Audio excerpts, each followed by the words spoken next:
یا جو ہے چائنیز علاقے کو ایک الگ ریجن کے طور پہ مانا, یا پورے عرب یا ایران کے علاقے کو الگ ریجن کے طور پہ مانا. اور انڈین جو ریجن ہے اس کو انہوں نے اقلیم حکمت کہا. حکمت کہتے ہیں وزڈم کو, یعنی وزڈم کی جو جگہ ہے وہ انڈین سب کانٹیننٹ ہے. تو یہ جو انگیجمنٹ ہے ان سیولائزیشنز کے ساتھ, خاص طور سے جو باقی ایشین سیولائزیشنز ہے, وہ ہر دور میں جاری رہا ہے. اس کی ایک مثال میں اور بڑی خوبصورت سی مثال دینا چاہوں گا کہ 6 شتابدی میں ایران کے ساسانی کنگ کو کسی نے کہا دربار میں کہ ہندوستان میں ایک ایسی جڑی ہے جس کو اگر آپ کھا لیں تو آپ مطلب اس کی امرت والی خوبی ہے, آپ کبھی امر ہو جائیں گے, آپ کبھی مریں گے نہیں. تو ظاہر بادشاہ تھا, یا ہر انسان کی خواہش ہوتی ہے کہ ہمیشہ جوان رہیں, ہمیشہ زندہ رہیں, کبھی مرے نہیں. یہ ایک بڑی نیچرل خواہش ہوتی ہے. تو اس نے اپنے ایک انٹلیکچوئل کو جو ان کے درباری تھے ان کو حکم دیا کہ آپ جا کے وہ جڑی ڈھونڈ کے لائیے, اور جب تک آپ ڈھونڈ نہ لیں آپ واپس نہیں آنا ہے آپ کو. تو وہ آئے اور یہاں ہندوستان میں گھومتے رہے. ان کا نام برزوئے تھا اور وہ خود بڑے اسکالر تھے. ڈھونڈتے رہے, گھومتے رہے, لیکن کسی نے کہا کہ بھائی یہاں تو ایسی جڑی کا کوئی پتہ نہیں ہے. فائنلی وہ ایک اسکالر کے پاس گئے, انہوں نے کہا کہ کیا آپ نے اس مدت میں موتیں دیکھی ہیں؟ تو انہوں نے کہا ہاں دیکھی ہیں. تو کہا کہ اگر ایسی بات ہوتی, ایسی کوئی جڑی ہوتی تو یہاں کے لوگ مرتے نہیں. اصل جو زندگی ہے وہ انسان کے کرموں کی زندگی ہے, کہ انسان کا جو جسم ہے وہ فانی ہے, وہ مارٹل ہے, وہ چلا جاتا ہے, لیکن جو اس کا کرم ہے وہ رہتا ہے. اور اس کرم کو سدھارنے, بنانے اور اس کو سنوارنے کی جو کتاب ہے وہ پنچ تنتر ہے. تو انہوں نے اس پنچ تنتر کو ٹرانسلیٹ کیا, اس کا نام کلیلہ و دمنہ رکھا. اور یہ ظاہر فیبلز کی کتاب ہے, ایلیگری اس کی بڑی خوبصورت ہے. اور یہ اس کتاب نے پورے ایرانین لٹریچر کو اور عرب لٹریچر کو اتنا متاثر کیا کہ 1,500 سال ہو گئے تقریباً اس کے ٹرانسلیشن کو. پہلے وہ پہلوی میں ٹرانسلیٹ ہوئی, پھر عربک میں ہوئی, اور عربک میں میرے خیال سے 7th سینچری میں ٹرانسلیٹ ہوئی ہے. اور آج بھی دنیا میں کہیں بھی عربک پڑھائی جاتی ہے تو یہ کتاب پڑھائی جاتی ہے. اسی طرح سے فارسی میں کہیں بھی پڑھائی جاتی ہے تو ہم خود فارسی سے آ کے ہم نے پنچ تنتر کے بارے میں جانا کہ اور جو ہمارے بڑے رائٹرز ہیں پرشین میں, چاہے وہ شیخ سعدی ہوں یا رودکی ہوں, جو بڑے نام ہیں, ان سب نے اس کتاب کو سے سیکھا ہے اور اس کے انداز میں لکھنے کی کوشش کی. بعد میں پھر یہ یورپ پہنچا, فرینچ میں رومن ڈی لا روز کے نام سے اس کا ٹرانسلیشن ہوا.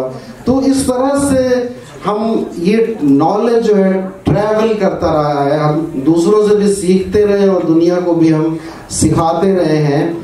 تیسرا جو ہے وہ ہے ہم میڈیول ایج میں ہم آ جائیں تو ہم دیکھتے ہیں کہ جیسے امیر خسرو ایک نام ہے. امیر خسرو نے ایک کتاب لکھی جس کا نام ہے نو سپہر. نو سپہر کا مطلب ہے 9 آسمان, 9 آپ ستارے بھی کہہ سکتے ہیں. اس میں انہوں نے ہندوستان کی اتنی خوبصورتی سے اس کا بیان کیا ہے, اور اس کی شروعات میں ہی کہتے ہیں کہ پوری دھرتی پہ اگر جنت سے ملتی ہوئی کوئی جگہ ہے, سورگ سے ملتی ہوئی کوئی جگہ ہے تو وہ ہندوستان ہے. اور اس کی وہ دلیل بھی دیتے ہیں.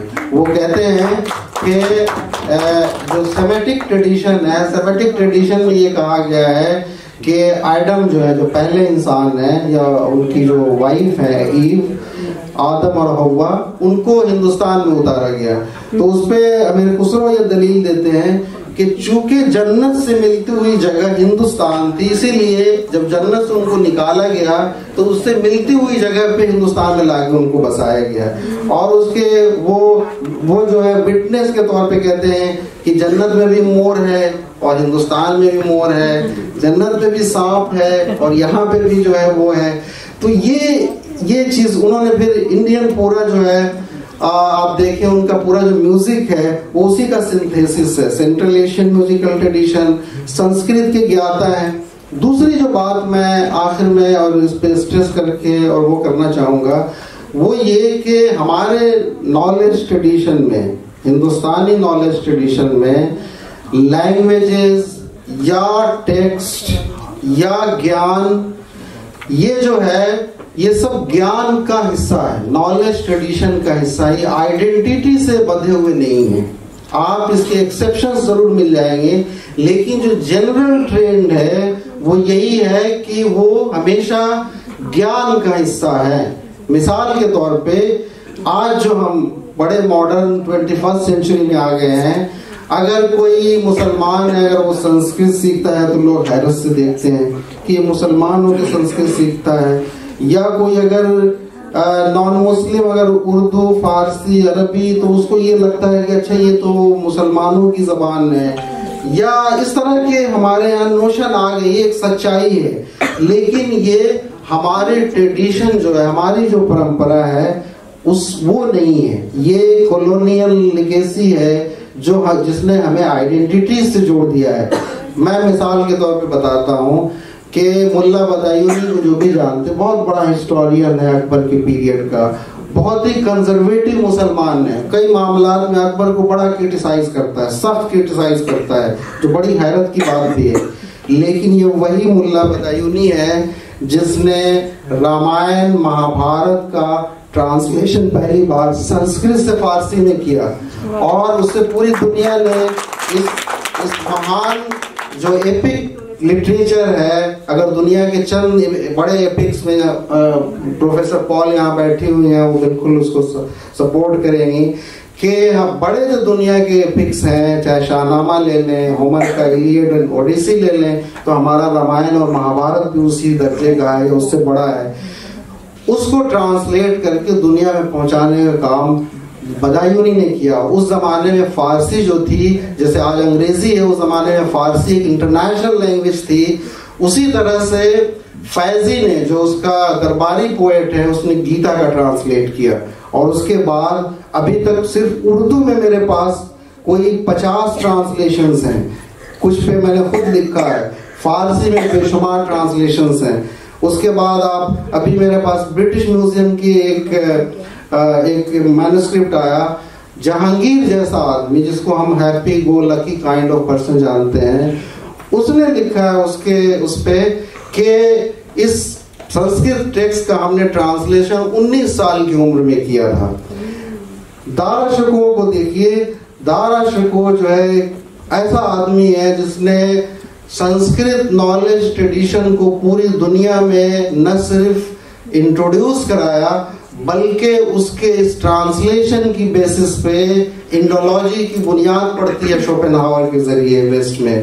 تو یہ چیزیں ہمارا بڑا وہ ہے. خود راجا رام موہن رائے نے اس پہ لکھا ہے, اور بھی بہت سارے لوگوں نے لکھا ہے. آپ یہ بھی دیکھ لیں کہ دارا شکوہ پہلا آدمی ہے جس نے اپنیشدوں کا کمپائلیشن کیا ہے 52 والیوم میں, ٹھیک ہے, اور اس کو ٹرانسلیٹ کیا سر الاسرار اور اس کے نام پہ. اسی طرح سے چندربھان برہمن ایک بہت ہی کنزرویٹو سناتنی ہے, اور وہ قرآنیات کا بھی اتنا ہی ماہر ہے, قرآن کا, عربی کا, فارسی کا بہت بڑا شاعر ہے, اور اس کی کتابیں ان تمام مدرسوں میں پڑھائی جا رہی تھیں, ٹھیک ہے. تو یہ میرا کہنے کا مقصد یہ ہے کہ یہاں تک 1924 میں ایک میلہ لگتا تھا, یہاں پہ جلسہ ہوتا تھا شاہجہان پور جیسی جگہ میں, جہاں پہ پنڈت, مولوی اور اسکالرز اور پادری سب بیٹھتے تھے اور ایک دوسرے کے ریلیجن کے بارے میں ڈسکس کرتے تھے, ڈسکورس کرتے تھے. تو یہ ہماری پرمپرا ہے. ہمیں یہ اگر ہم مان لیں کہ ہم مسلمان ہیں, ہم فالو نہیں کرتے سپوز وید کو, لیکن اگر ہم یہ کہیں کہ وید جو ہے ایک نالج کا بک نہیں ہو, ٹیکسٹ تو ہے, تو ہم کیوں نہ پڑھیں؟ جب ہم ساری کتابیں پڑھتے ہیں, 1000 ناول پڑھتے ہیں, تمام چیزیں پڑھتے ہیں, تو ہمیں وہ بھی پڑھنا چاہیے. قرآن نہیں مانتے ہم, لیکن قرآن جو ہے وہ ایک ٹیکسٹ تو ہے, بائبل کو ہم نہیں مانتے، لیکن ہم یہ انکار تو نہیں کر سکتے کہ بائبل ایک کتاب تو ہے، تو ہمیں سب پڑھنا چاہیے، سب کو جاننا چاہیے، پھر اس پہ آپ اپنی رائے رکھیے۔ یہ ایک پڑھے لکھے سمجھدار سماج کا طریقہ ہوتا ہے، اور یہی ہمارا ٹریڈیشن ہے، اسی کو ہم مانتے ہیں، اور اسی سے پوری دنیا ہمارے ریسپیکٹ کرتی ہے۔ شکریہ۔